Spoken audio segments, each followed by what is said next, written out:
ቀጣይ ጥያቄያችን ዕብራውያን ምዕራፍ 3 ቁጥር 12 ላይ ወንድሞች ሆይ ምናልባት ሕያው እግዚአብሔርን የሚያስክዳችሁ ክፉና የማያምን ልብ ከናንተ ባንዳችሁ እንዳይኖር ተጠንቀቁ ይላልና ይህንን አብራራለን ይላል።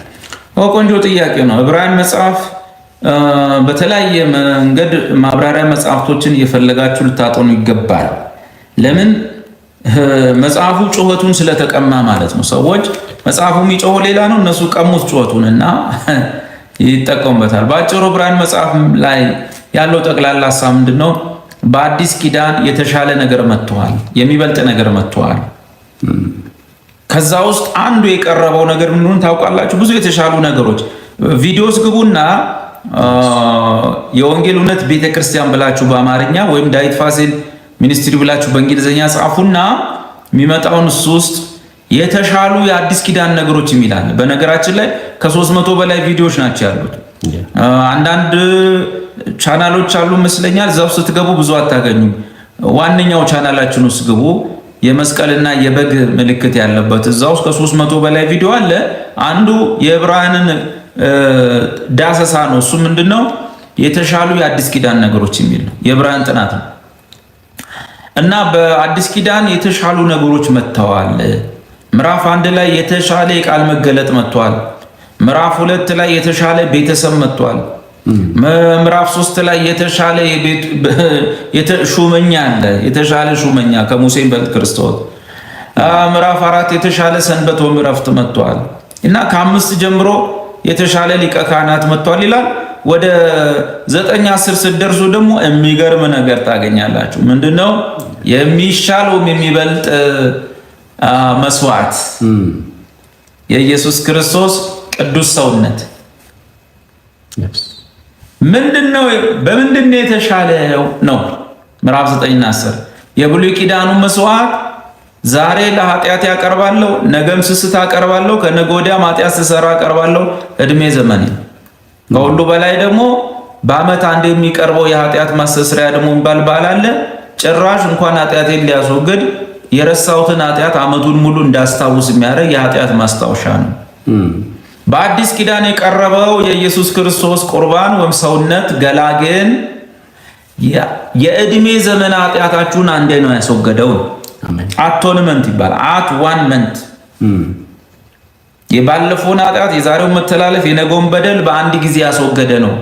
ስለዚህ ከዚህ በኋላ ለኃጢአት ስርየት የሚቀርብ ምንም የለም።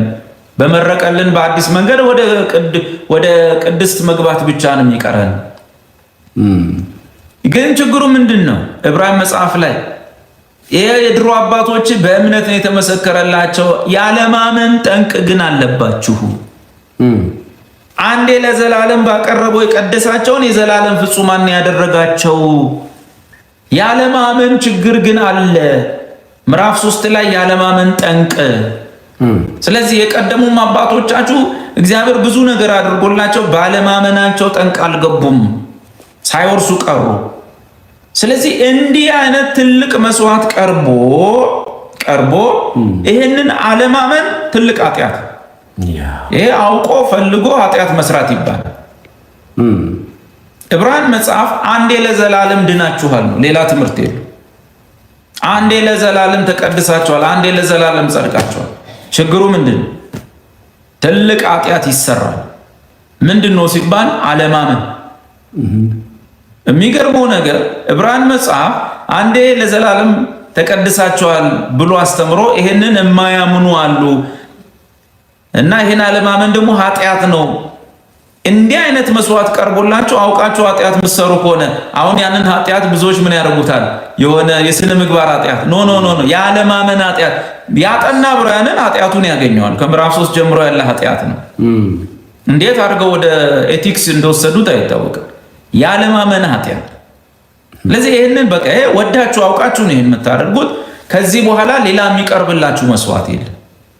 አንዴ ለዘላለም ተቀድሳችኋል፣ አንዴ ለዘላለም ጸድቃችኋል ሲባል የምትጠራጠሩ ከሆነ አባቶቻችሁን ባለማመናቸው ነው የገቡት። ስለዚህ እንዲህ አይነት ታላቅ ነገር ያደረገውን ሕያውን እግዚአብሔር አትካዱ፣ እመኑ።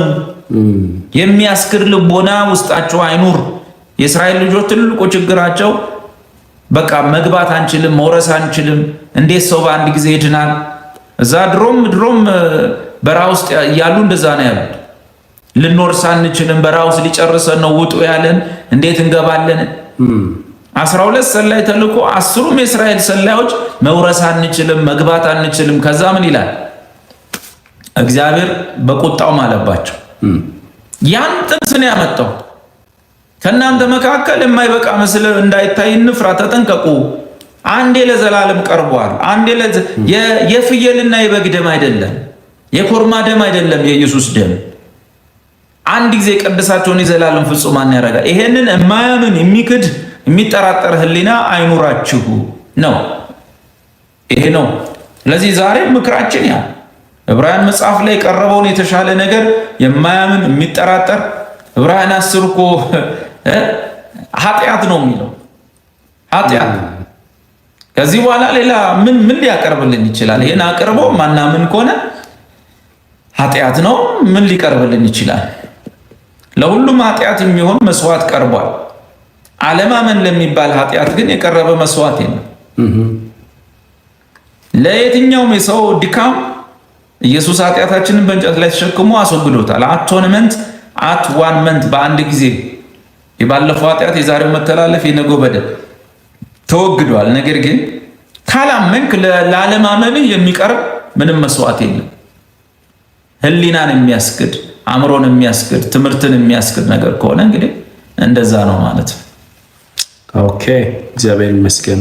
ብዙ ጊዜ ለዛ ነው ኃጢአት የሚለውን ነገር ኃጢአት ስነ ምግባር ያደርጉታል። ስነ ምግባር ያደርጉታል። ያለማመን ኃጢአት ይባላል። ወይም ጠንቅ ከምዕራፍ ሁሌ ስታነቡ ከምዕራፍ 1 ጀምራችሁ አነቡ። እሱም አሁንም በሆነ ማብራሪያ እየሰጠ አንድ ሰው ኃጢአት ወደን ኃጢአትን ብንሰራ የሚለውን ኤቲካል ቆሮንቶስ ቤተክርስቲያን ውስጥ ካለ ድካም ጋር ለስነ ምግባር ድካም ቆሮንቶስ ምናምን ሄደህ ፈልግ። ዕብራውያኖች በስነ ምግባር አንደኛ ናቸው፣ የሚደርስባቸው የለም። ከዓለም አንደኛ ናቸው። እኛ ሀገር ያለ 3 ፓስተር ወይም 4 ፓስተር እኔን ጨምሮ አንድ ፈሪሳዊ ያለውን በሰው ፊት ያለውን ጽድቅ የለም። ማን ይደርሳቸዋል እነሱን? ዕብራውያን ሰዎች በስነ ምግባር አይታሙ። የእነሱ ኃጢአት እንዴ በስነ ምግባር የደከመ ሰው ተስፋ አለው። የእነሱ ኃጢአት እንግዲህ መጨረሻቸው ጥፋት፣ መጨረሻቸው መቃጠል፣ አለማመን ወይም መጠራጠር።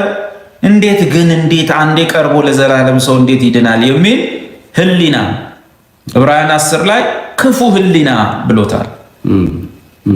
ኤንአይቪ ላይ ደግሞ ጊልቲ ኮንሸስ ይለዋል። ደሙ ለዘላለም አንጽቶታል እየተባለ አሁንም ጊልቲ ነው።